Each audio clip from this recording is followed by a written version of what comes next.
Bon, ça enregistre. Donc il faut être sérieux. Amen. Le combat qu'on mène, c'est un combat à la vie, à la mort. On a affaire à un ennemi qui veut nous tuer. Mais on a affaire à un Seigneur qui est là pour nous éduquer, nous faire progresser, nous protéger. Mais il ne faut pas faire n'importe quoi. Il ne faut pas imaginer que le combat contre Satan ou notre attitude vis-à-vis de la chair, ça doit être pris à la légère. Nous devons garder dans notre cœur le désir avant tout de nous sanctifier. C'est la priorité absolue. Quand je parle de sanctifier, je parle de perfectionnement, je parle de progression, je parle de grandir dans la manifestation du fruit de l'esprit. Et le fruit de l'esprit, c'est le caractère de Jésus que le diable ne peut pas supporter. Donc si le Seigneur nous demande de passer de l'état de chrétien charnel à celui de chrétien de plus en plus spirituel jusqu'à la perfection, il faut vraiment qu'on accepte de collaborer sérieusement avec le Seigneur. Le propre des chrétiens charnels, c'est que par définition, ils ne se rendent pas compte qu'ils sont charnels. Parce que s'ils se rendaient compte, ils feraient un effort pour changer. Ils sont tellement persuadés que ce qu'ils font est bon, qu'ils n'ont pas conscience qu'il faut changer. Donc, commençons tous à nous dire les uns les autres, Seigneur, je veux changer. Amen. Je veux changer, je veux que tu m'enseignes, je veux que tu fasses la lumière dans mon âme sur ma situation réelle devant toi. Où j'en suis, Seigneur, dans ma vie chrétienne? Est-ce que dans le fond de mon cœur, bon là c'est des mots, enfin, est-ce que sincèrement, je veux que tu me changes? On doit le dire au Seigneur, parce que comme il veut collaborer avec nous et jamais nous forcer, il attend que nous soyons bien disposés, et si on ne veut pas avancer, il ne va pas nous forcer. Et on va rester en train de tourner en rond dans notre désert. Vous vous rappelez la marche des Hébreux? Ils sont sortis d'Égypte, ça c'est le symbole de la nouvelle naissance. Ils traversent la mer Rouge, c'est le symbole du baptême d'eau. Ils sont conduits par la colonne de nuée, c'est le symbole du baptême de l'Esprit. Et puis ensuite, le Saint-Esprit les a conduits dans le désert. Quand Jésus a commencé son ministère, il a été conduit par le Saint-Esprit dans le désert. C'est un lieu de passage obligé. Entre l'Égypte et le pays de Canaan, il y avait un désert à franchir, et puis il y avait le Jourdain à franchir, et après ils devaient conquérir un pays qui leur appartenait, mais qui était encore rempli de géants et de villes fortifiées.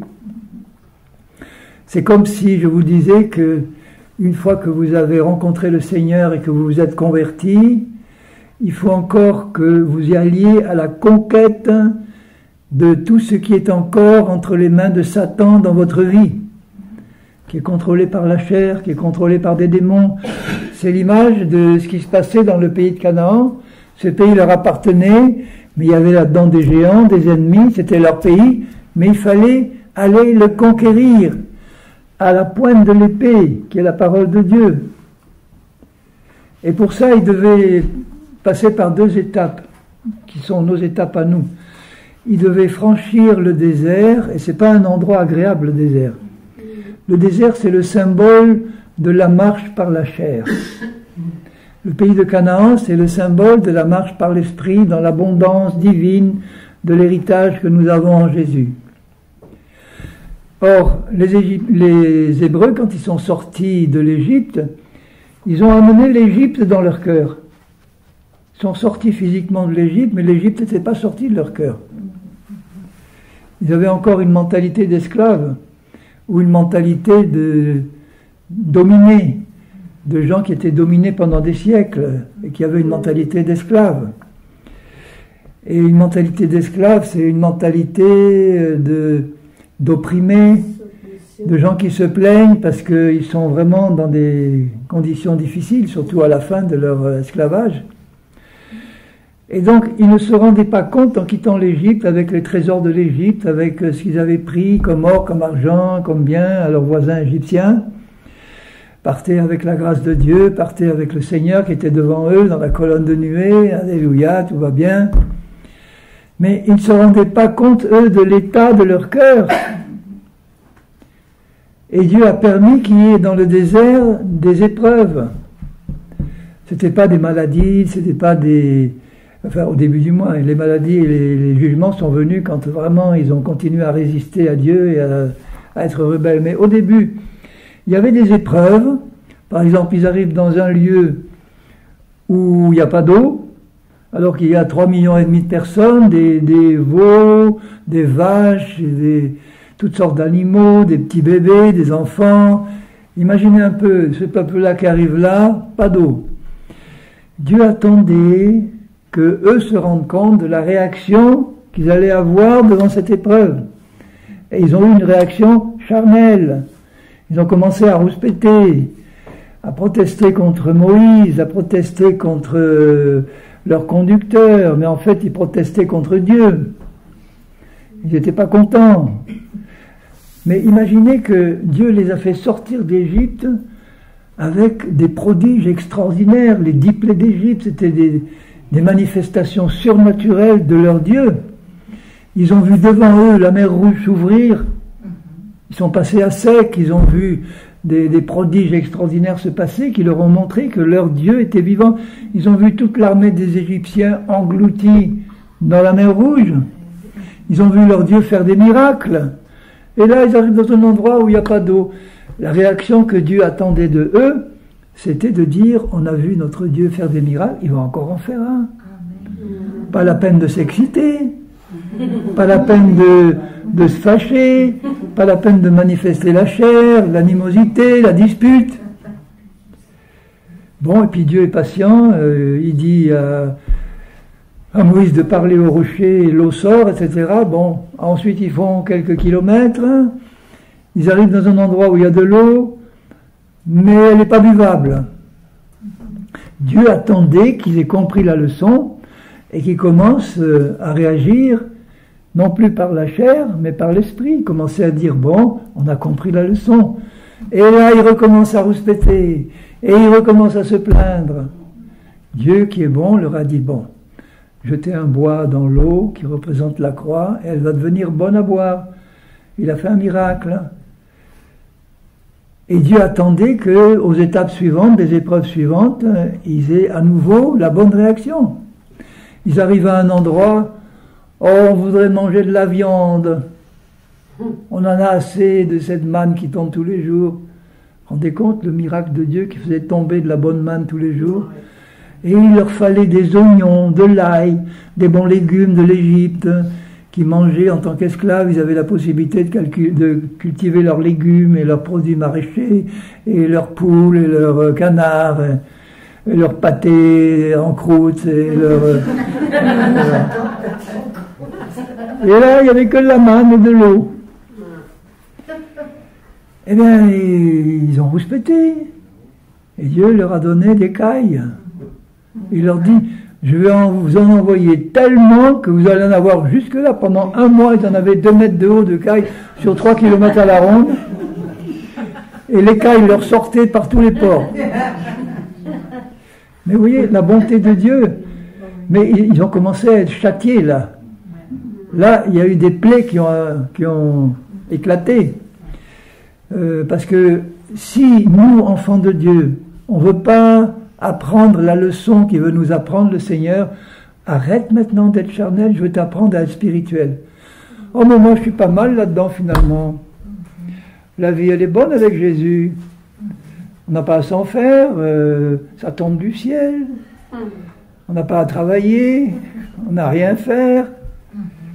Bon, quand le Seigneur m'a dit qu'il fallait que je marche par la foi, bon, ça veut dire que j'allais plus travailler dans le monde pour gagner de l'argent, ce qui est la voie naturelle. La méthode naturelle pour le Seigneur, elle le dit dans sa parole, c'est travaille, gagne ta vie à la sueur de ton front, et il pourvoit de cette manière. Maintenant, il y en a qui ont un appel particulier, comme moi, tu vas marcher par la foi. Mais ça ne veut pas dire que j'étais là à me rouler les pouces en attendant que ça descende. Hein. Je devais travailler pour le Seigneur, et je travaillais, des visites, aller prier pour les malades, aller donner un message là, etc. Bon, le Seigneur demande qu'on utilise notre temps d'une manière productive pour lui, ou en tout cas qu'on sache que le Seigneur veut qu'on collabore avec lui dans son travail de manière active. Et ils ont eu beaucoup de mal à apprendre la leçon. Ils ne l'ont pas apprise en fait.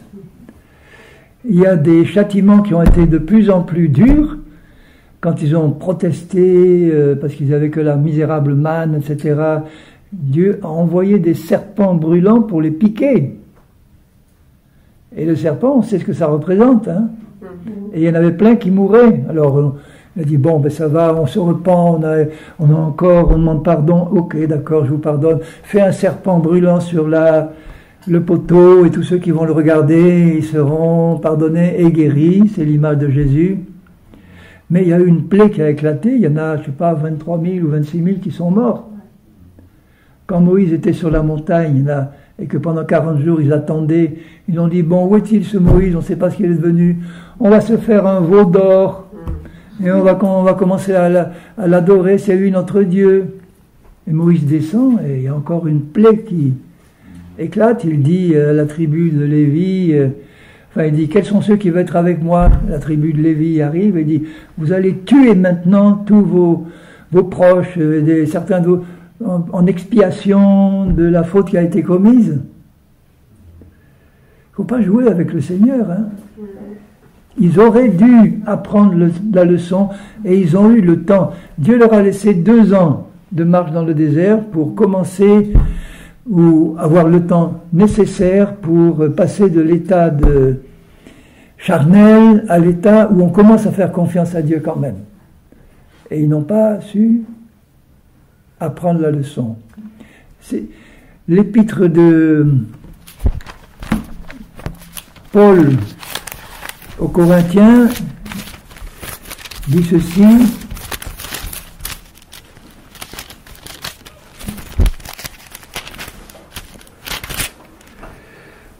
Premier aux Corinthiens au chapitre 10. Alors, Paul parle à des Corinthiens qui étaient très charnels. Hein. Et il leur dit, frères, au chapitre 10 de 1 Corinthiens, je ne veux pas que vous ignoriez que nos pères ont tous été sous la nuée, qu'ils ont tous passé au travers de la mer, qu'ils ont tous été baptisés en Moïse, dans la nuée, dans la mer, qu'ils ont tous mangé le même aliment spirituel, qu'ils ont tous bu le même breuvage spirituel, car ils buvaient à un rocher spirituel qui les suivait, et ce rocher était Christ, qui déjà était là et les suivait. Mais la plupart d'entre eux ne furent pas agréables à Dieu, puisqu'ils périrent dans le désert. Pour nous, chrétiens, ils périrent dans la chair jusqu'au bout de leur vie. Ils y sont restés. Ils n'ont pas perdu leur salut, forcément, mais ils sont restés dans le désert sans jamais goûter à la plénitude de la vie de l'esprit qu'ils attendaient dans le pays de Canaan. Combien il y en a qui sont rentrés finalement dans le pays? 2. Et la tribu de Lévi, il ne faut pas l'oublier parce qu'elle est à part. Elle était à part. Les Lévites sont rentrés, mais du peuple, 2. 2 sur 3 millions et quelques. Et pourquoi? Parce qu'ils n'ont pas voulu apprendre la leçon et ils n'ont pas voulu accepter de tirer la leçon des corrections de Dieu. Parce que Dieu va nous corriger si on ne veut pas avancer avec lui. Je ne dis pas ça pour vous faire peur, parce que les corrections de Dieu sont toujours des corrections d'amour pour nous faire participer à sa sainteté. Et il préférerait bien plus éviter qu'on soit corrigé si on faisait preuve de bonne volonté en disant au Seigneur, Seigneur, je veux travailler avec toi pour que tu me changes. Je veux arrêter d'être un charnel qui rouspète ou qui fait des choses qui ne sont pas bonnes ou qui fait rien de ce qui est bon, enfin bref, qui ne fait pas ce que Dieu souhaite. Et alors au bout de 2 ans, ils arrivent pas loin du Jourdain. Dieu leur dit, ce pays est à vous, mais avant d'y entrer pour le conquérir, envoyez 12 espions. Il envoie 12 espions, qui dit effectivement, c'est un merveilleux pays, il y a des grappes de raisin, il fallait 2 hommes pour les porter. C'est un pays où coule le lait et le miel, mais il y a un problème, il y a des villes fortifiées, il y a des géants. Et sur les 12, il y en a 10 qui disent, nous n'y arriverons pas, on était à leurs yeux comme à nos yeux des sauterelles, ils sont trop forts et trop puissants, nous ne voulons pas y aller. Et il y en a 2 qui ont dit, mais si, Dieu est avec nous. Il nous a dit qu'il serait avec nous, vous avez vu sa puissance, on n'en fera qu'une bouchée. Et ils ont préféré écouter les 10 charnels incrédules, parce qu'on suit la loi de la majorité là, que les 2 fidèles qui disaient la vérité. Et du coup, devant le Jourdain, ils ont dit, nous n'irons pas, nous retournerons dans le désert, et même on a envie de retourner en Égypte, nommons-nous un chef et on retourne en Égypte. Donc c'est ça qu'on veut. Et Dieu leur apparaît et il dit, Moïse, mets-toi de côté, je vais les détruire tous en un instant. Au chapitre 10 et au verset 6 de 1 Corinthiens, il dit, ces choses sont arrivées pour nous servir d'exemple à nous chrétiens, afin que nous n'ayons pas de mauvais désirs, les mauvais désirs de la chair, que Dieu peut supporter tant qu'on est un jeune chrétien, comme ils ont eu. Ne devenez point idolâtres, hein, comme quelques-uns d'eux lorsqu'il est écrit, le peuple s'assit pour manger et pour boire. Alors c'est pas mauvais de manger et boire, parce que ça fait partie des besoins ordinaires, mais les excès de table, les sauces charnelles, les excès de vin, et bon, ça va pas. Ne nous livrons point à l'impudicité comme quelques-uns d'eux s'y livrèrent, au point qu'ils ont laissé venir les filles des Madianites à la fin des 2 ans, et les filles des Madianites ont séduit et commis le péché avec les Hébreux. Et il a fallu que Phinéas, le fils du souverain sacrificateur, arrive et il transperce les 2, l'homme et la femme, par le bas-ventre, et on sait quelle position ils étaient dans la tente. Hein. Et ça a apaisé la colère de Dieu. Donc c'était vraiment des choses qui étaient au-delà de ce que Dieu pouvait maintenant supporter dans sa bonté. Il en tomba 23 000 en un seul jour. Ne tentons pas le Christ comme tentèrent quelques-uns d'eux qui périrent par les serpents. Ne murmurez pas comme murmurèrent quelques-uns d'eux qui périrent par l'exterminateur. Ça veut dire que si nous nous laissons aller à la chair sans vouloir nous repentir, sans être sérieux avec Dieu simplement, l'ennemi va en profiter. L'ennemi va essayer de nous tuer. Et Dieu va laisser faire si on ne se repent pas. Il ne va pas de force interdire à Satan de pénétrer dans la vie d'un chrétien qui se livre au péché ou à la chair. Ces choses leur sont arrivées pour servir d'exemple, et elles ont été écrites pour notre instruction à nous qui sommes parvenus à la fin des siècles. Quand ils sont arrivés devant le Jourdain, Dieu leur a dit, maintenant, c'est du sérieux maintenant, je vous ai supporté pendant 2 ans, j'étais obligé de vous corriger, mais maintenant je vous demande de m'abandonner votre volonté pour faire ma volonté maintenant, qui est de conquérir ce pays, qui est l'image de la plénitude de notre héritage en Christ. Le pays de Canaan, c'est l'image de la guérison, du baptême de l'esprit, de la victoire sur les ennemis, de la prospérité à tous égards. Voilà, c'est ça. Maintenant, ça c'est devant vous. Je vous demande d'aller conquérir le pays. Et ils ont dit non. Alors il y a un symbole intéressant, c'est que le Jourdain, en hébreu, ça se dit Jordan, ça veut dire ceux qui descend, celui qui descend. Et le Jourdain, il descend vers quoi? La mer morte. Et quand après 40 ans, donc la deuxième génération se retrouve à nouveau devant le Jourdain. Le Jourdain, c'est un symbole de renoncement, on peut dire de mort à soi, au sens de renoncement à notre vieille personnalité charnelle, pour crucifier, mettre à mort dans la mer morte tout ce qui est de la chair et du péché. Et quand ils se sont retrouvés 40 ans après avec la nouvelle génération devant le Jourdain, vous vous rappelez que les sacrificateurs devaient porter l'arche sur les épaules, ils mettaient les pieds dans le Jourdain et le Jourdain devait s'arrêter de couler.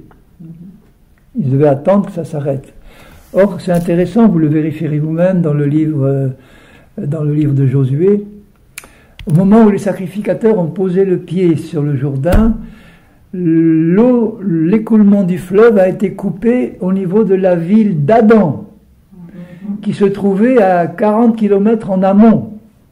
Et le Jourdain, ce n'est pas un fleuve très rapide. Il y a un symbole puissant là. C'est que l'eau de la malédiction et de la mort a été coupée au niveau de la ville d'Adam, qui représente celui qui a commis le péché originel.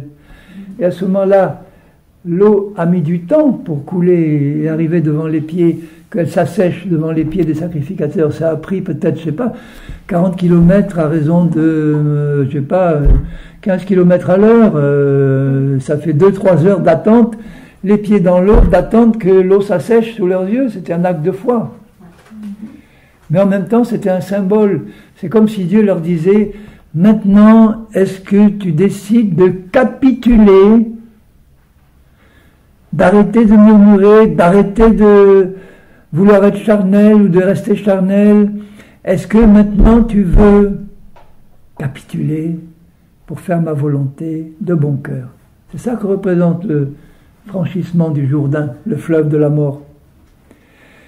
Et tant qu'ils ont eu cette disposition de cœur de l'autre côté, tant qu'il n'y a pas eu de désobéissance, c'était la victoire tout le temps. Quand il y avait une désobéissance, il y avait un problème, comme pour Haï ou d'autres situations. Mais ils s'engageaient dans des combats où, lorsqu'ils étaient dans l'obéissance, ils pouvaient tuer 300 000 ennemis sans qu'eux aient un seul mort. Parce que Dieu était avec eux et parce qu'ils étaient dans l'obéissance.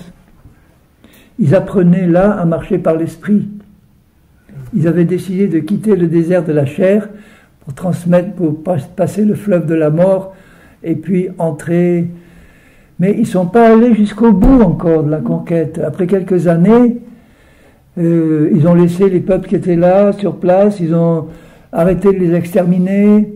Et Dieu leur a dit, mais vous ne m'avez pas obéi jusqu'au bout, vous auriez dû nettoyer, parce que maintenant ces populations que vous laissez là, elles vont être comme des épines dans vos yeux, comme des chardons dans vos yeux, des épines dans vos reins, et elles vont vous causer des problèmes, ce qui était le cas. Ils n'ont pas fini le travail. Donc vous voyez, ce qui est bien dans la vie d'un chrétien, ce n'est pas le commencement, c'est la fin. Amen. Comment on évolue et comment on termine. Il dit dans un passage, l'Épître aux Hébreux, obéissez à vos conducteurs et examinez la fin de leur vie. C'est la fin qui compte, c'est pas le début. On peut très mal commencer, on peut avoir des hauts et des bas, mais ce qui compte pour Dieu, c'est que la fin soit bonne, que nous persévérions jusqu'au bout, avec un cœur vraiment disposé à bien servir le Seigneur et à lui obéir. Alors, ne vous laissez pas ce genre de message, en général, Satan aime bien s'en servir pour vous culpabiliser. Hein. Vous dire, tu vois ce qu'il dit le frère, bon, tu vois toi, tu fais partie de ces mauvais chrétiens qui traînent la patte hein, et qui murmurent. Alors toi aussi, tu vas recevoir une bonne rouste. Il va te corriger sévèrement. Et puis tu vas voir, tu vas en baver. Non, ça c'est la voie du malin. La voie du bon berger, c'est de dire, écoute mon chéri, ma chérie, je ne suis pas là pour t'embêter, je ne suis pas là pour te corriger, te faire du mal. S'il le faut, ça sera nécessaire parce que un enfant qui le mérite, il ne faut pas le laisser sans correction, sinon il va devenir pire. Mais dans le fond de son cœur, le Seigneur Dieu veut nous bénir. Mais il va être obligé de nous corriger si nous, on fait preuve de mauvaise volonté. Donc comme nous sommes tous charnels au début, et qu'il faut qu'on progresse jusqu'à la perfection, il faut que dans tout notre cœur, il y ait, dans notre cœur, c'est-à-dire sincèrement devant Dieu, le désir de dire au Seigneur, Seigneur, vraiment je te livre toute ma vie pour que tu me conduises au but. Il n'y a que toi qui peux m'instruire, me transformer, me faire passer par le programme personnel que je dois subir pour arriver à la perfection, mais je sais que tu es un Dieu de bonté et que si je dois passer par des choses difficiles, tu seras avec moi et il y aura une bonne issue, il y aura une bonne fin. Tu vas m'amener au but qui est la perfection. Et moi, je veux que tu fasses tout ce que tu veux faire dans ma vie, je le veux, Seigneur. Est-ce que vous êtes arrivé au point de votre vie où vous avez sincèrement dit ça au Seigneur une fois pour toutes? Bon, tous? Alors si jamais il y avait quelqu'un ici qui ne l'avait pas fait, je vais faire cette prière pour lui ou pour elle, vous l'écoutez et vous la faites vous-même. Seigneur, je suis devant toi et je réalise maintenant que je ne me suis jamais complètement donné à toi pour te dire fais ce que tu veux dans ma vie, Seigneur. Que ta volonté parfaite se fasse dans ma vie. Alors je me donne à toi tel que je suis, encore avec la chair qui me contrôle, avec mes problèmes, mes difficultés, mes incompréhensions, tout ce que tu vois dans ma vie tel que je suis, Seigneur. Je m'approche de toi, je me livre à toi entièrement entre tes mains, avec confiance, parce que je sais que tu veux m'amener au but, et je veux y arriver avec toi. Amen. Voilà. À partir de là, le Seigneur va d'abord travailler d'une manière gentille, c'est-à-dire qu'il ne va pas être obligé de nous corriger parce qu'il voit qu'on est bien disposé. Mais notre part qui nous demande aussi, c'est, comme il travaille le Seigneur, d'abord par la révélation de la vérité, je vous l'ai dit, hein, il veut nous révéler la vérité sur nous-mêmes, la vérité sur lui, sur sa parole. Donc si nous nous approchons de lui pour qu'on se consacre à lui entièrement, je crois que la prière suivante, c'est de dire, Seigneur, fais la vérité en moi.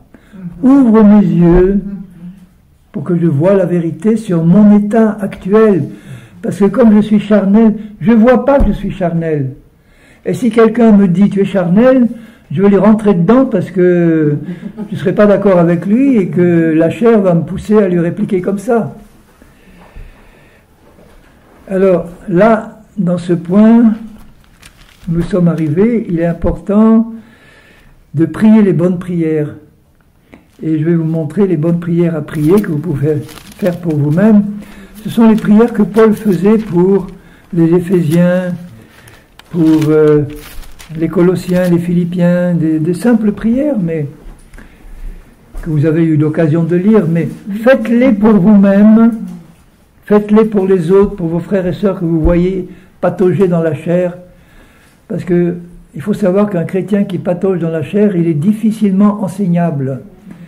S'il ne met pas sa bonne volonté, il est difficilement participant lui-même, parce qu'il sera toujours là en train de critiquer, de juger, de ne pas être content, de trouver qu'on le juge, qu'on le rejette, que ça ne va pas.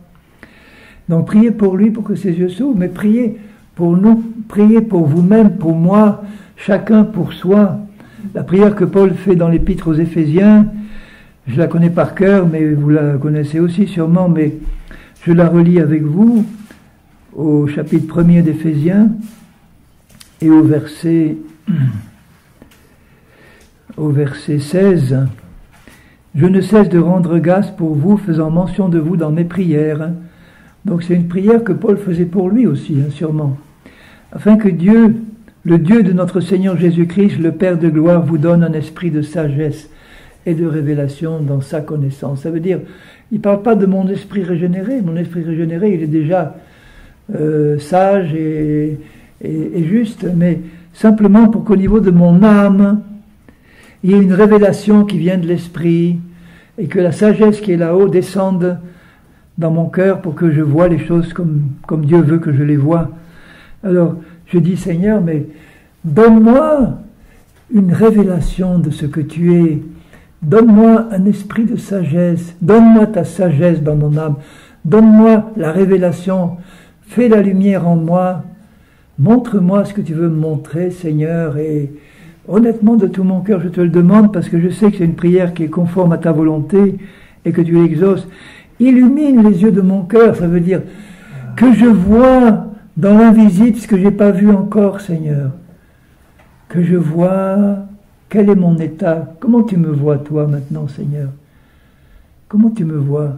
Et Jésus, avec beaucoup d'amour, il me dira, oui, tu sais, tu es encore bien charnel, mais c'est pas ça qui fondamentalement me pose problème. C'est pas de voir que tu es charnel, c'est de savoir si tu veux vraiment t'en sortir ou pas. Si tu veux entrer dans ce pays de Canaan ou pas.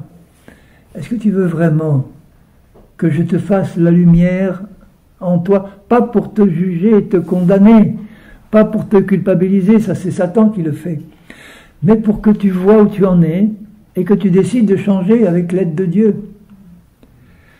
Parce qu'il y a des tas de choses charnelles que je peux faire et que je trouve normales pour diverses raisons, mais qui ne sont pas normales du tout pour Dieu. Et si vous avez le sentiment que votre vie chrétienne est normale, vous êtes sûrement dans l'erreur.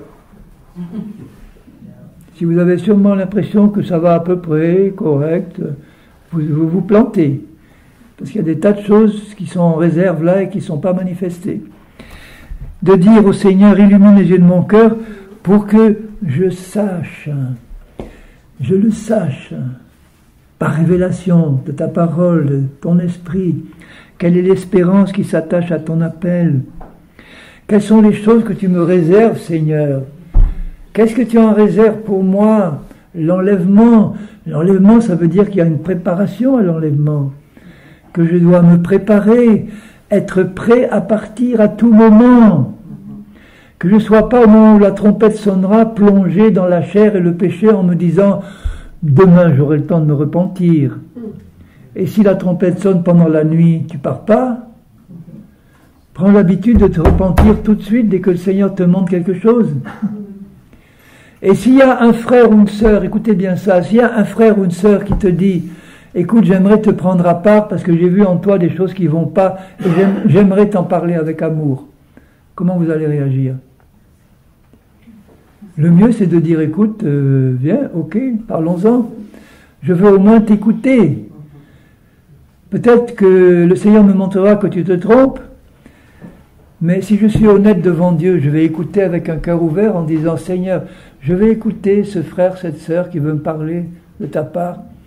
Et puis je vais prier dans mon cœur pour qu'il me montre, et d'ailleurs il peut te le montrer immédiatement quand il parle, si ce qu'il me dit est juste, et si c'est quelque chose que j'ai vraiment besoin de changer. » C'est pour ça que Paul il dit dans l'épître aux Éphésiens, je crois, oui, Éphésiens 4, il dit que nous devons professer la vérité dans l'amour, que nous devons annoncer les uns aux autres la vérité dans l'amour, nous dire la vérité dans l'amour pour nous aider à avancer. Si tu vois ton frère ou ta sœur qui est vraiment manifestement dans la chair et qui ne le voit pas, eh bien tu pries pour qu'il le voie, mais prie aussi pour que tu aies l'occasion d'avoir un entretien avec lui pour lui dire « Écoute mon frère, ma sœur, là je discerne que ce que tu dis, ce que tu fais ou ce que tu as fait à cette occasion, c'est vraiment charnel. Tu t'en rends compte ? Je te le dis avec amour, hein, je ne te le dis pas pour te juger. Je te le dis parce que je peux être utilisé, moi, par Dieu, pour être l'instrument qui va répondre à la prière que tu as faite. Ouvre-moi les yeux. Il peut se servir de quelqu'un pour me les ouvrir. Hein. Pour que je sache quelle est la richesse de la gloire de son héritage. C'est comme si les Hébreux avaient besoin de réaliser quelle est la richesse de la gloire du pays qui les attend, même s'il y a encore des choses à conquérir. Eh bien, c'est un pays merveilleux, c'est le plus beau de tous les pays. Et là, je parle du pays spirituel qui est le royaume de Dieu, dans lequel on a été introduit par le Seigneur, où il y a, mais il le dit dans Éphésiens 1 au verset 3, « Béni soit Dieu, le Père de notre Seigneur Jésus-Christ, qui nous a bénis de toutes sortes de bénédictions dans les lieux célestes. Imagine qu'au-dessus de toi, il y a un paquet énorme de bénédictions qui sont là, réservées pour toi dans les lieux célestes, et qui ne peuvent pas descendre parce qu'il y a une coquille de chair qui bloque, où il n'y a pas la foi, où il n'y a pas la connaissance, où il y a l'ignorance, où il y a l'incrédulité. Et alors si mes yeux s'ouvrent en me disant, Seigneur, montre-moi quelle est la richesse de la gloire de ton héritage qui est dans les saints, pas réservé aux saints, mais dans les saints, c'est déjà dedans, dans l'esprit. Dans l'esprit, tu es capable de marcher comme Jésus. Dans l'esprit, tu es capable de faire les mêmes œuvres que Jésus et de plus grandes encore. Dans l'esprit, tu es capable de faire tout ce que Jésus a fait sur la terre. Combien de tout ça est gâché parce qu'on ne le croit pas, ou on ne le sait pas, ou on n'y croit pas. On a besoin de se repentir. Mais pas simplement dire, oui, je réalise, Seigneur, je regrette que j'ai perdu tant de temps. Ce qui est bien avec le Seigneur, c'est que même si on a perdu 90 ans et qu'il nous reste 1 an à vivre, il va racheter le temps dans cette année qui reste là. Dans cette année qui reste, il est capable de racheter tout le temps perdu. Merveilleux Seigneur. Mais enfin quand même, autant ne pas le perdre. Hein. Et quelle est envers nous qui croyons l'infinie grandeur de sa puissance. Seigneur, révèle-moi ces choses. Alors, une autre prière, je ne vais pas toutes les lire parce qu'il y en a beaucoup, il y en a une demi-douzaine. Dans Éphésiens 3, il fait encore une prière pour eux, au verset 14, Éphésiens 3, 14, il dit « Je fléchis les genoux devant le Père de notre Seigneur Jésus-Christ, duquel tire son nom toute famille dans les cieux et sur la terre, afin qu'il vous donne, selon la richesse de sa gloire, d'être puissamment fortifié par son esprit dans l'homme intérieur. » Là, il ne parle pas de l'esprit, il parle de l'âme, notre être intérieur ordinaire. Il faut que notre âme soit puissamment fortifiée, en sorte que Christ habite dans vos cœurs, dans notre âme, dans le cœur de notre âme, par la foi. Par la foi, c'est-à-dire que je sache, Seigneur, que tu habites en moi. 24 heures sur 24, 365 jours sur 365. C'est bon. Mais si je sais que Christ est en moi, qu'il m'aime et qu'il a tout accompli pour moi, mais qu'est-ce que je peux craindre dans ce monde? J'ai le Dieu Tout-Puissant qui est en moi, pour moi et avec moi. Et le fait de le réaliser, que je réalise que je sache par la foi que Christ habite dans mon cœur par la foi, et que je ne l'oublie pas à aucun moment de la journée et de la nuit. Et c'est là que quand le problème arrive, la difficulté arrive, je me décharge sur le Seigneur, je dis Seigneur, avec toi on va régler ça, parce que toi tu es la solution. Mais c'est pas merveilleux de pouvoir vivre comme ça? Médicalement, on sait que la cause numéro 1 des maladies et des morts prématurées, c'est le stress, c'est la crainte. Le diable tient le monde par la crainte. Toute forme de crainte, la crainte de la mort. La crainte de la mort, c'est la crainte du jugement après la mort. Donc cette crainte-là, qui vient de Satan, permet au diable de tenir le monde par la crainte. Mais Jésus nous a libérés de toute crainte parce qu'il est venu nous sauver et nous arracher des mains du diable.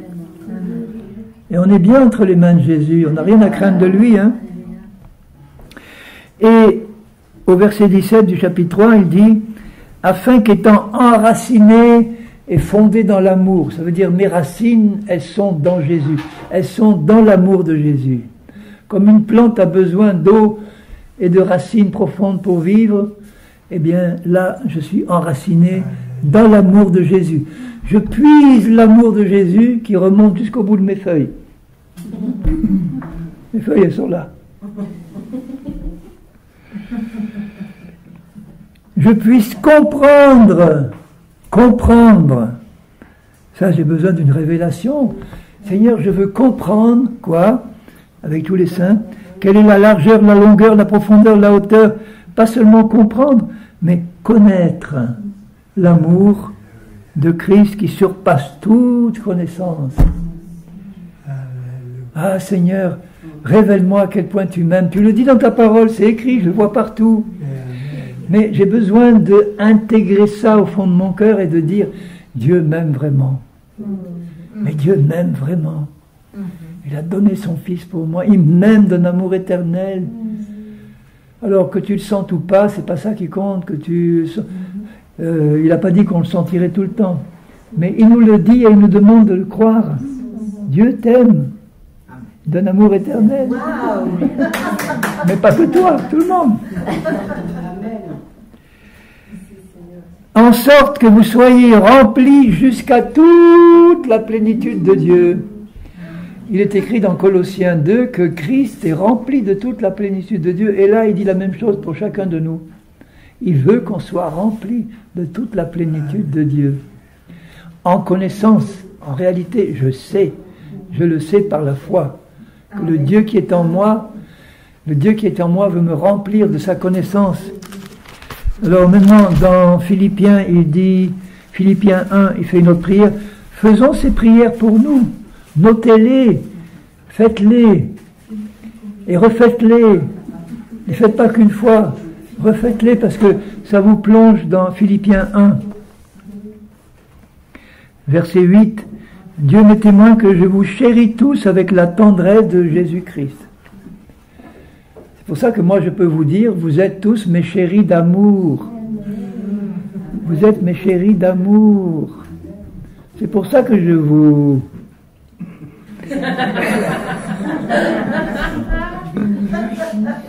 L'épée, l'esprit, la parole de Dieu.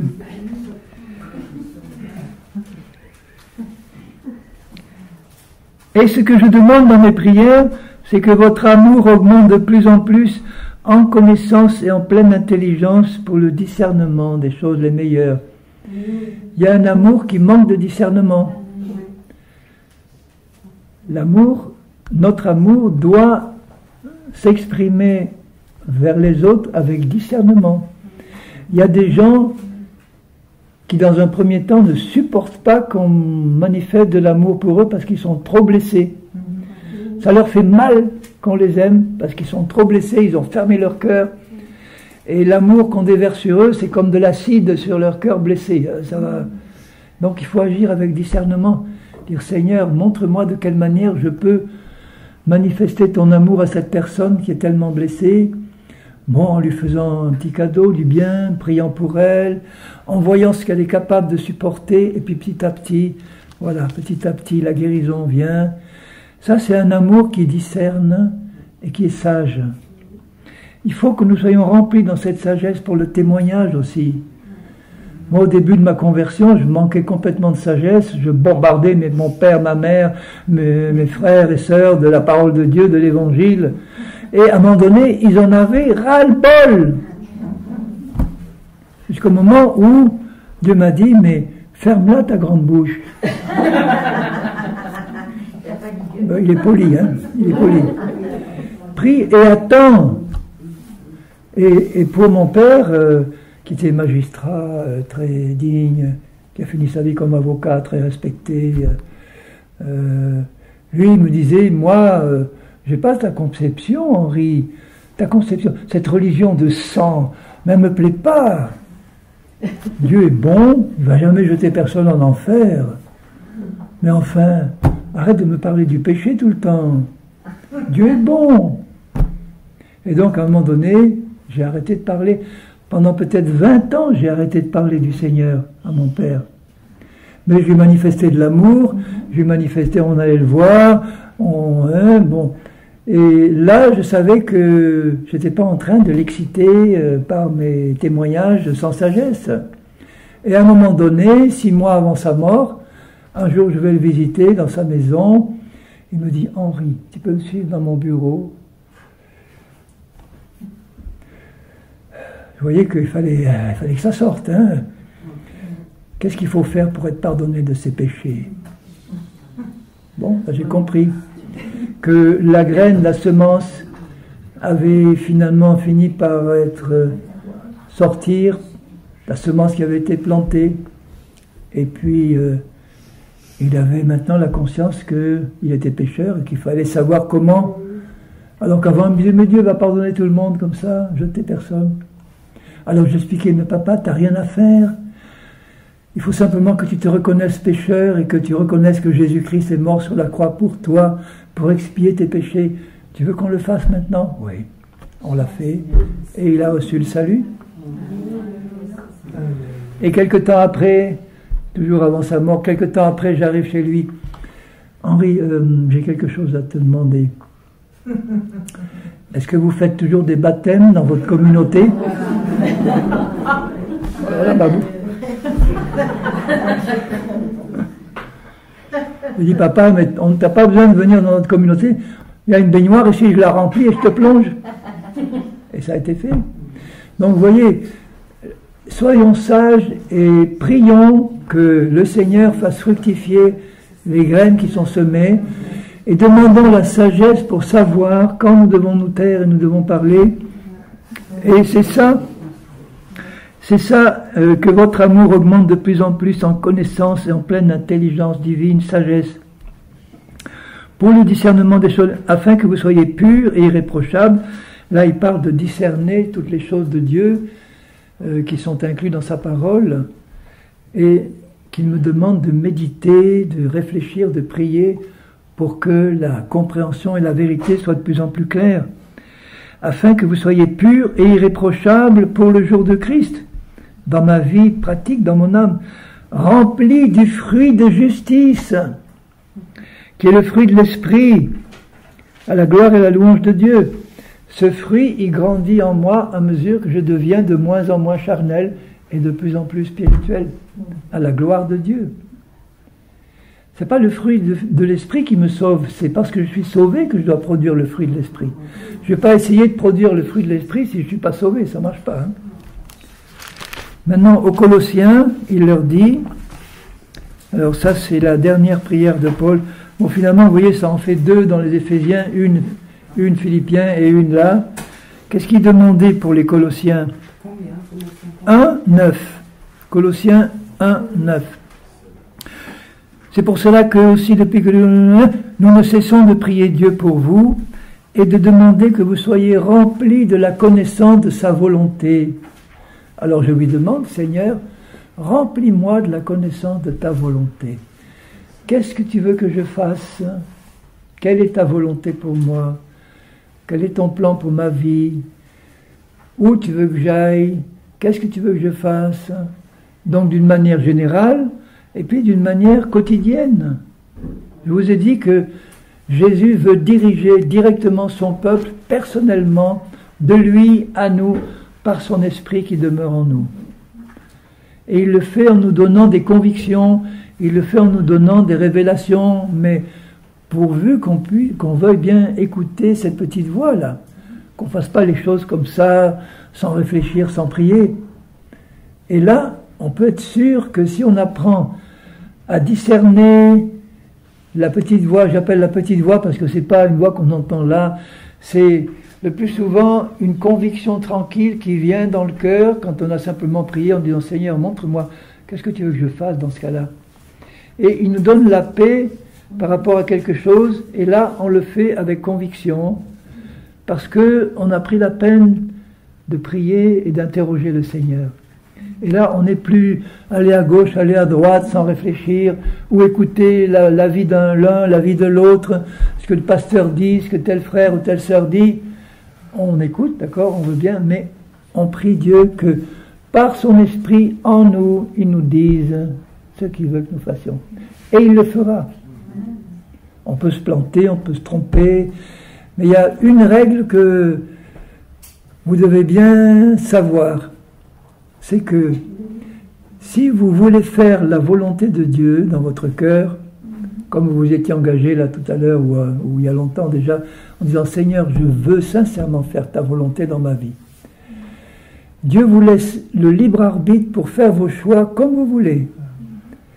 Comme vous voulez, c'est-à-dire, bon, vous avez quand même examiné la situation, vous avez regardé si c'était biblique ou pas, vous avez prié que Dieu vous guide, mais dans la mesure de la lumière que vous avez, vous prenez une décision qui vous paraît bonne. Elle n'est peut-être pas, mais vous la prenez honnêtement. Si vous voulez faire la volonté de Dieu, jamais il ne vous permettra de vous égarer dans une impasse. Parce qu'il sait que vous voulez faire la volonté de Dieu. Donc, ou il vous préviendra d'une manière ou d'une autre, ou il mettra quelque chose qui ne va pas dans votre cœur, que vous allez dire, non, je ne peux pas faire ça, j'ai pas la paix. Ou bien, il est prêt à envoyer un ange pour vous dire, n'y va pas, il fera, à se présenter lui-même, s'il le fallait en dernier ressort, mais en tout cas, d'une manière ou d'une autre, il vous arrêtera. Il y aura une grève il y aura un Covid qui vous empêchera de voyager là où vous voulez aller, qui n'est pas la fin. Peu importe, il utilisera tout pour vous empêcher de faire quelque chose qui n'est pas dans sa volonté parce qu'il voit que vous voulez la faire. Et en revanche, si vous vous engagez dans la direction qui est en accord avec sa volonté, là, il vous laisse aller. Alors que s'il voit que dans votre cœur, vous n'êtes pas disposé, dans le fond, à faire toute sa volonté, vous voulez faire à 90%, mais vous dites, Seigneur, laisse-moi un petit jardin personnel où je pourrais faire ce que je veux, même si ce n'est pas ta volonté, ça, il n'aime pas. Donc s'il voit que vous ne voulez pas faire sa volonté, il le sait, très bien, et là, il va vous laisser vous planter. Parce que quand vous serez au fond de l'impasse, là, vous direz, Seigneur, oui, c'est vrai, tu ne m'as pas arrêté parce que dans le fond, tu respectes ma liberté, mais tu m'aurais arrêté si tu avais vu dans le fond de mon cœur que je voulais faire ta volonté. Donc c'est ça, c'est un garde-fou très puissant de vous consacrer sincèrement à vouloir faire la volonté de Dieu en lui disant simplement, Seigneur, je veux faire ta volonté. Et là, je ne m'étonne plus de ce qui peut m'arriver, là, parce que je sais que quoi qu'il arrive, il va me conduire. Il va me conduire. Il va me faire traverser en vainqueur les épreuves, il va me faire traverser en vainqueur les difficultés. Parce que j'ai les yeux fixés sur lui et je m'attends à lui. Donc aux Colossiens, il dit, au verset 9, en connaissant de sa volonté en toute sagesse et intelligence spirituelle, toujours cette notion de sagesse et d'intelligence spirituelle. C'est pas parce qu'on est des chrétiens remplis de foi qu'on doit être des insensés, même si aux yeux du monde ils savent qu'on est des fous, mais enfin c'est pas ça que je veux dire. On doit avoir la sagesse de Dieu. Et la sagesse de Dieu, les gens du monde, ils savent aussi la reconnaître dans la vie d'un chrétien. Que celui-là ne fait pas n'importe quoi. Celui-là, il dégage de la sagesse, de quelque chose d'intelligent, de spirituel. Je ne parle pas de l'intelligence du monde, hein. Je parle d'une intelligence spirituelle qui peut être celle d'un chrétien qui n'a aucune culture, aucune éducation dans le monde, mais qui, par sa communion avec Dieu, il reçoit la sagesse de Dieu et il a les bonnes réponses, alors que les plus instruits, les plus intelligents dans le monde, ils font que des âneries. Donc, tout cela, pourquoi que j'ai la connaissance de sa volonté? Pour marcher d'une manière digne du Seigneur. Parce que plus j'ai la connaissance de sa volonté, plus je vais obéir comme il veut, et là, je vais marcher d'une manière digne du Seigneur. Alors vous pouvez me dire, oui, mais tout ça, quel rapport avec l'autorité du chrétien?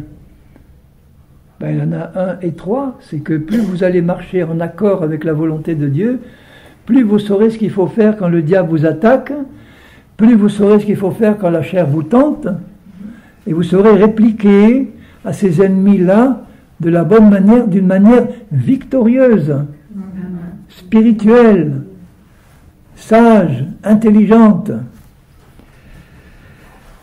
En portant des fruits, ça c'est le fruit de l'esprit, en toutes sortes de bonnes œuvres, et croissant par la connaissance de Dieu. Dieu est un être qui veut se faire connaître, il veut se révéler, mais il est un peu caché, là, à première vue, on ne le voit pas, on ne le sent pas dans le monde, on ne le voit pas, Dieu, à part sa création, ou manifestement il y a quelqu'un qui a créé ça. Mais Dieu aime qu'on le recherche et il aime se faire trouver, surtout par ses enfants. Donc, croître par la connaissance de Dieu, fortifié à tous égards par sa puissance glorieuse, en sorte que vous soyez toujours et avec joie persévérants et patients. C'est une prière, ça. Seigneur, que j'augmente dans la connaissance que j'ai de toi. Donne-moi la grâce de pouvoir marcher d'une manière digne de toi, de t'être entièrement agréable, parce que je marche par la foi et par l'esprit. Dieu entend, exauce. Quand vous avez fait ce genre de prière, vous êtes sûr que Dieu est heureux, parce que là vous avez fait des prières qui touchent le plus le cœur de Dieu. Il va répondre aux prières si vous n'avez pas un travail que vous en avez besoin, si vous êtes malade, il va vous guérir, etc. Mais la prière qui touche le plus le cœur de Dieu, celle-là. Seigneur, je veux que tu te révèles à moi, que je te connaisse et que je puisse marcher comme tu désires que je marche, en vainqueur et en saint, comme tu m'as créé dans l'esprit. Je veux marcher sur la terre. Que ta volonté soit faite dans le ciel, c'est-à-dire dans l'esprit, elle est faite, dans mon esprit qui est dans le ciel, elle est faite, et qu'elle soit faite sur la terre, c'est-à-dire là où je marche maintenant. Que ta volonté, le premier endroit sur la terre, c'est là où je pose mes pieds, hein. C'est là où je suis. Que ta volonté soit faite comme elle est faite dans le ciel, là dans mon esprit et dans le ciel de Dieu, qu'elle soit faite sur la terre, là où je vis, là où je marche, Seigneur. Et il entend cette prière. Et il l'exauce dès que vous l'avez prononcée. Et après, vous marchez tranquillement en disant, mais quelle joie de savoir que je suis sur le chemin étroit et rocailleux, mais qui monte jusque dans la vie éternelle. Et que tout le temps qui me reste à vivre sur la terre, ça ne va pas être du temps perdu à tourner en rond dans le désert de la chair.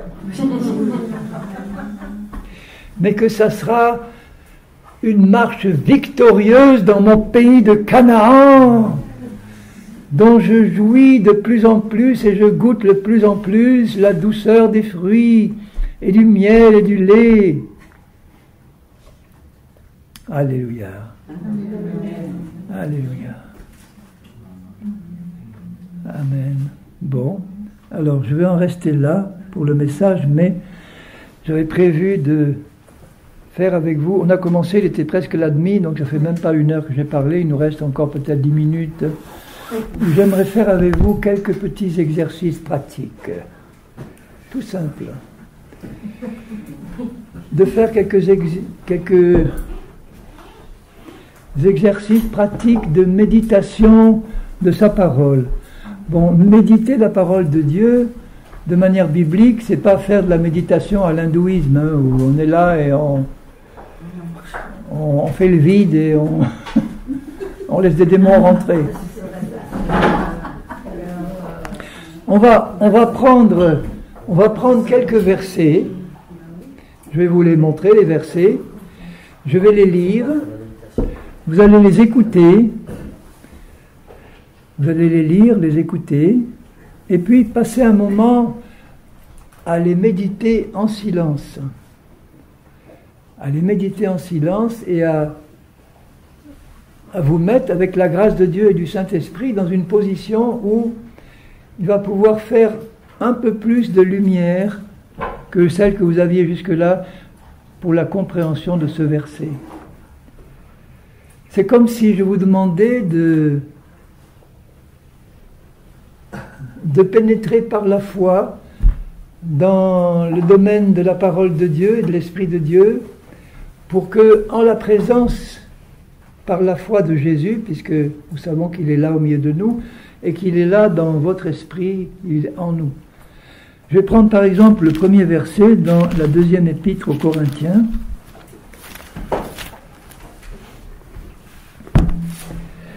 Au chapitre 5 et au verset 17. Si quelqu'un est en Christ, il est une nouvelle création. Créature, c'est création réellement.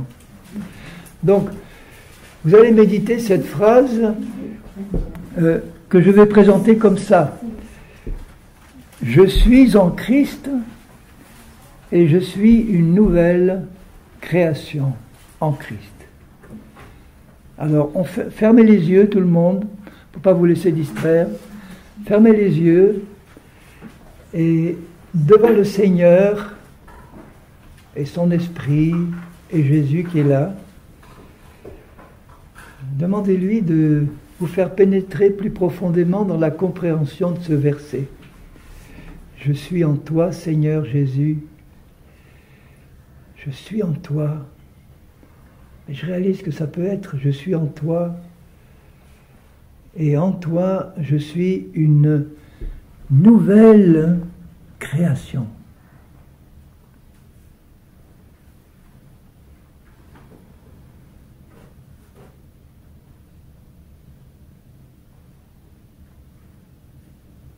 Réalise que tu es une nouvelle création, mais pas seulement une nouvelle création, à l'image de Jésus.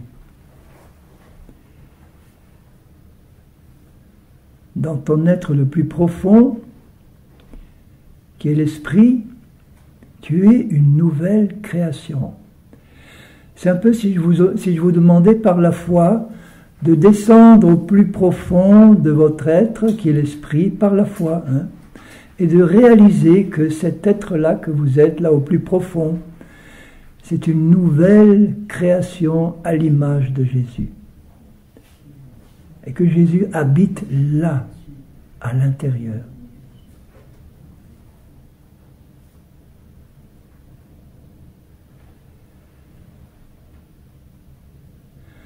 C'est un simple effort de compréhension de cette vérité, aidé par le Saint-Esprit, et puis de laisser le Saint-Esprit vous faire comprendre et réaliser combien c'est grand, combien c'est glorieux, combien c'est merveilleux,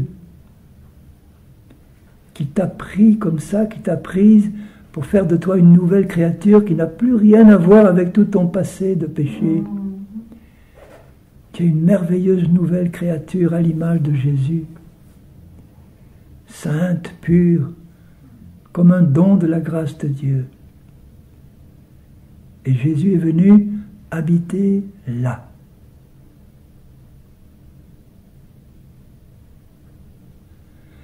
Et là, tu es en sa présence. Par la foi, tu es en sa présence. Alléluia. Merci Seigneur. Merci Seigneur.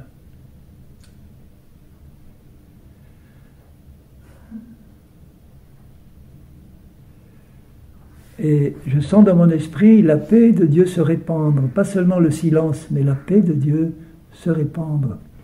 Pas seulement dans la pièce, mais dans les âmes.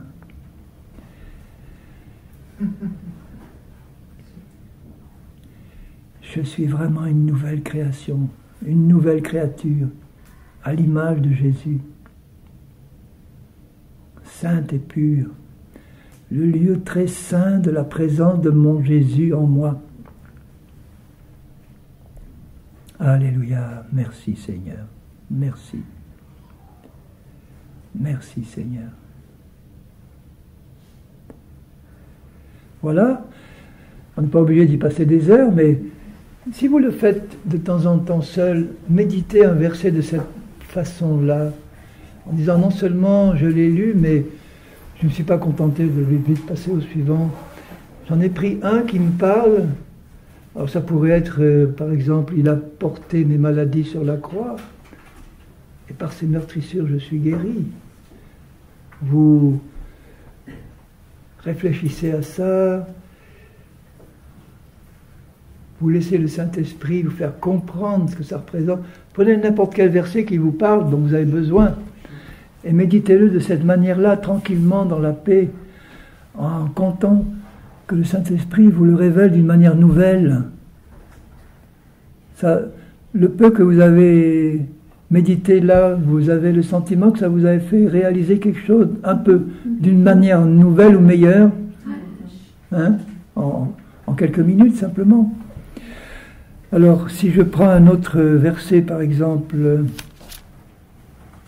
alors j'en ai un qui me vient à l'esprit là, dans l'évangile de Jean.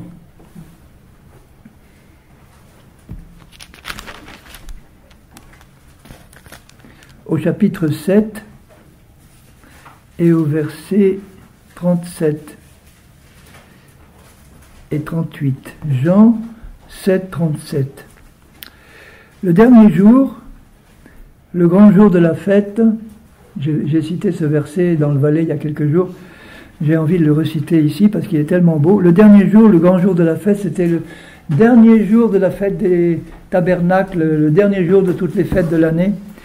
Jésus, se tenant debout, s'écria, « Si quelqu'un a soif, qu'il vienne à moi et qu'il boive. Celui qui croit en moi, des fleuves d'eau vive couleront de son sein, comme dit l'Écriture. » Alors remarquez bien ce qu'il dit. D'abord, avoir soif, ensuite venir à Jésus, ensuite boire, et après avoir bu, des fleuves d'eau vive vont couler de ton sein.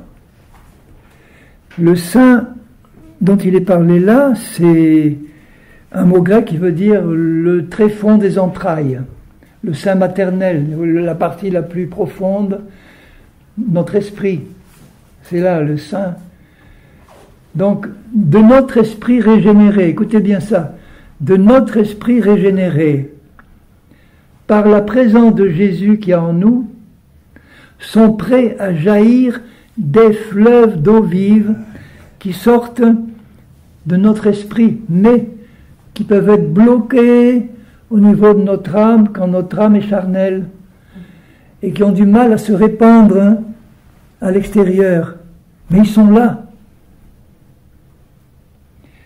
Donc, une fois que vous avez médité que vous êtes une nouvelle création et que votre esprit est passé par cette nouvelle naissance merveilleuse-là, prenez l'habitude de vous y installer par la foi, c'est-à-dire de ne pas oublier qui vous êtes en Christ. Le petit exercice qu'on vient de faire nous permet de nous le rappeler souvent. Tu es une nouvelle créature faite à l'image de Jésus. Alors maintenant, on va faire un deuxième petit exercice tout simple. On va nous installer par la foi dans notre esprit régénéré. Alors, je n'ai pas des mots bien... C'est-à-dire, croire que notre véritable nature, c'est cet esprit-là, et réaliser par la foi que Jésus s'y trouve à l'intérieur de nous. Donc, c'est méditer ce verset-là pour comprendre la réalité. Dans mon sein, dans mon esprit régénéré, Christ habite. Bon. À partir de là, je dois prendre l'habitude d'aller vers lui et de boire par la foi. Qu'est-ce que je peux boire? L'eau vive de son esprit, qui est amour, qui est joie, qui est paix, qui représente tout le fruit de l'esprit quand il se manifeste dans ma vie pratique. Donc, je m'approche de Jésus par la foi et je bois l'eau vive qu'il me donne de son esprit. Je bois ton esprit, Seigneur. On peut faire cet exercice tout simple, hein? Vous fermez les yeux et puis mettons ce verset-là en méditation. Si quelqu'un a soif, j'ai soif, Seigneur, de toi, de ton esprit, de ta sainteté. Et maintenant, je viens à toi.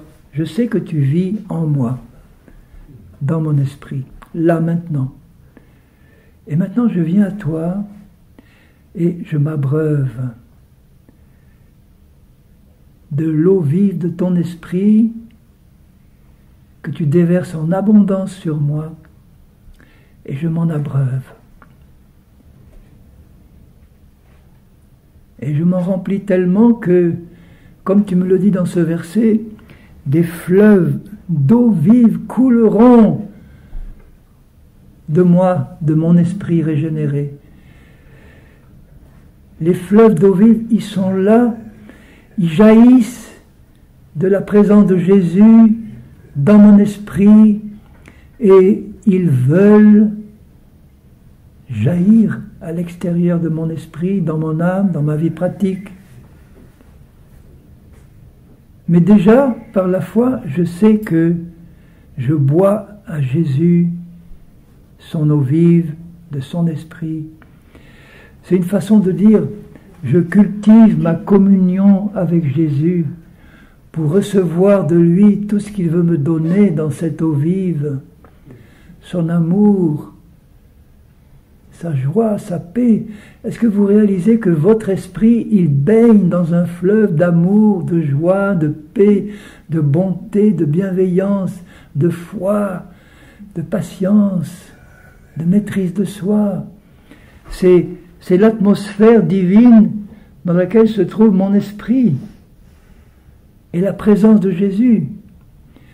Donc méditer là-dessus, c'est réaliser la vérité divine qui existe là-dedans, dans mon esprit, qui m'est révélée par sa parole, et de m'en imprégner, d'y attacher ma foi. Je crois que c'est ma réalité, Seigneur. C'est ma vérité, ça.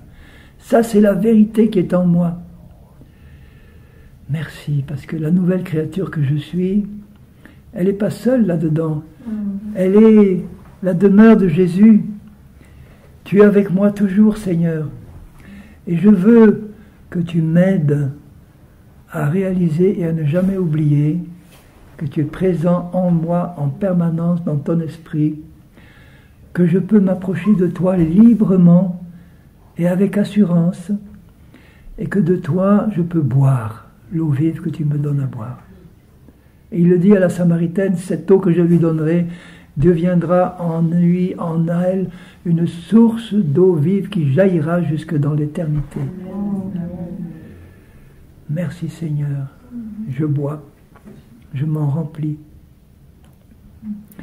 Et ça me donne le désir de éliminer dans mon âme tout ce qui pourrait empêcher ce fleuve d'eau vive de jaillir pour bénir tout le monde autour de moi.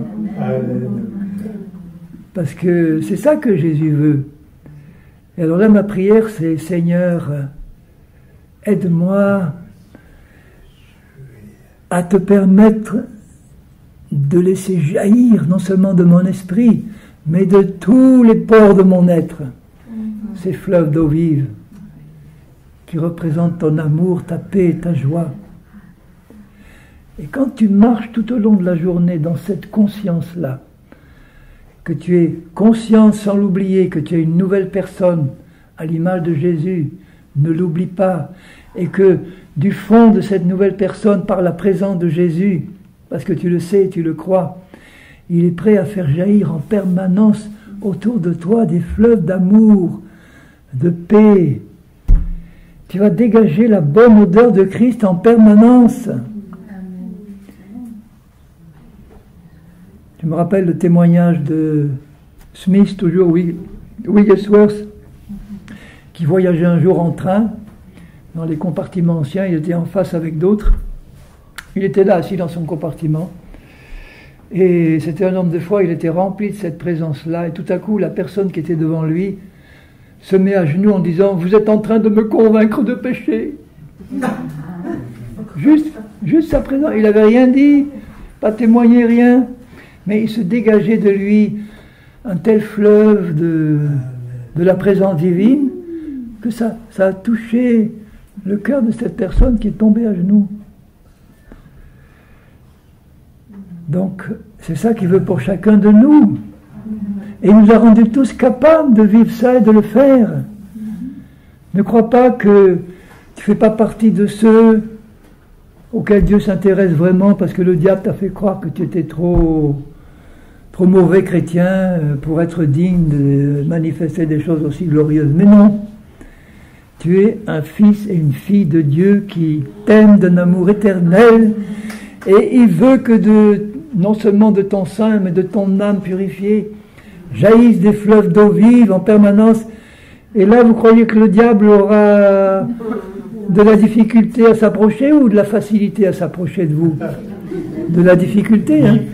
Lui, il ne peut pas supporter une atmosphère pareille.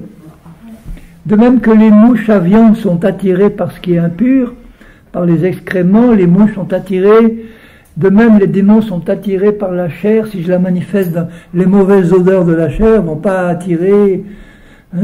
Alors que si je dégage de ma vie la bonne odeur de Christ, ces fleuves d'eau vive là, eh bien, ça va attirer ceux qui cherchent la vérité, qui ont besoin d'amour et qui ont besoin du Seigneur. Alléluia. Et là, ma vie sera de plus en plus remplie d'une autorité réelle. Une véritable autorité, telle que Jésus l'a manifestée.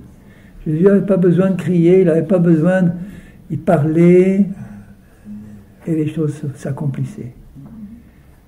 Alléluia. Merci Seigneur.